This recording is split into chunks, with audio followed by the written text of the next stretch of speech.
ভারত মহান যেন আজ বাংলাদেশের গর্জন, 10 নম্বর বিপদ সংকেত ভারতের জন্য। সুলিভান ব্রাদার্সের দাপুটে ফুটবলে কাঁপছে পুরো মালদ্বীপ। এবার লক্ষ্য একটাই, সমুদ্রের ওই গর্জনের মতোই তাণ্ডব তুলে প্রতিপক্ষ টিম ইন্ডিয়াকে নাকানি চুবানি খাইয়ে ছিনিয়ে আনা মর্যাদার ট্রফি।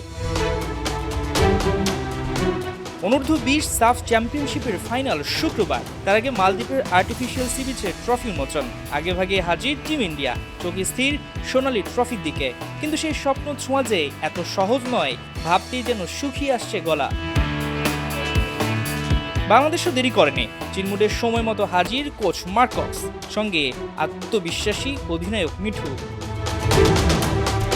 দুই পাশে দুই কাপ্তান, মাঝখানে দাঁড়িয়ে নারিকেল গাছ, যেন প্রতীকী এক সীমান্ত।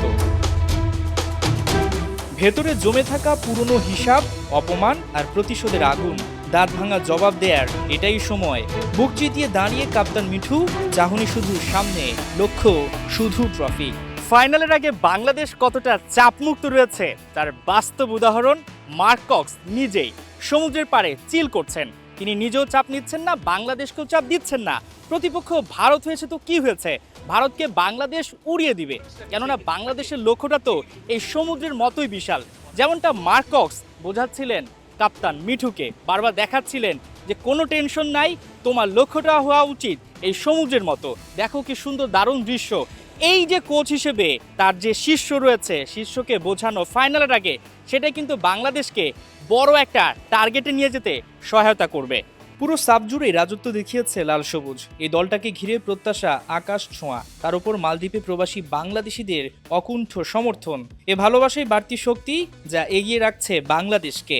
রঙিন সমুদ্রের পাড়ে সোনালী কালার ট্রফি, এই একটা ট্রফির জন্য দুইটা দেশ লড়াই করবে, দারুণ একটা মহারণ হবে। ট্রফি চাইতে সবচেয়ে বড় বিষয় হচ্ছে মর্যাদার।